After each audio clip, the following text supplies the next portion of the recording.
Dito guys, duda talaga ako sa naka-save na skin na to eh. Siguro mamaya maaalala ko to. Classic game lang to guys. Tetestingin natin kung kaya pa ulit natin gumamit ng mga jungler hero. Siya nga pala guys, available na nga pala ang mga promo diamond sa shop. Pwede na kayong magkaroon ng skin sa halagang 1 diamond.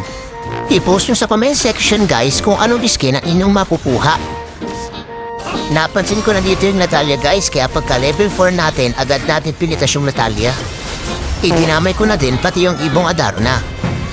Kapag core hero ka guys, kailangan map awareness lang dahil ka nakatingin sa mapa. Dahil kagaya nito, low HP na yung siya.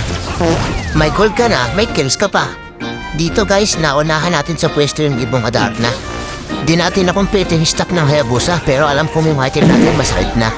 Naaalala ko na guys, ito nga pala yung kaibigan natin na content creator at tiktoker na si Arnids Bembang.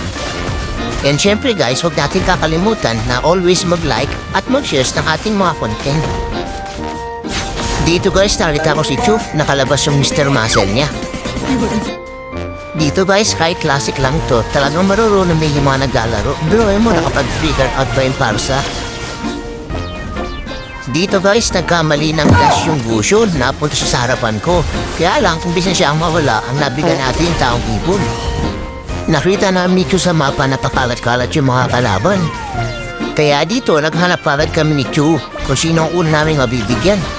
Biruin mo yung strat ba na Isha at Parsa, kanya-kanyang takbuhan. Ayaw, di ba? Akala ng Gusion, hindi ko siya nakita sa mid.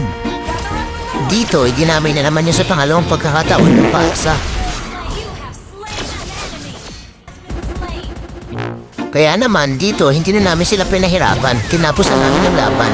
300 followers sa Facebook, mamimigay tayo ng skin at diamond. Kaya pinutin ang follow, mag-like, at i-share mo na rin ang mga ganitong content ni Daily Praise.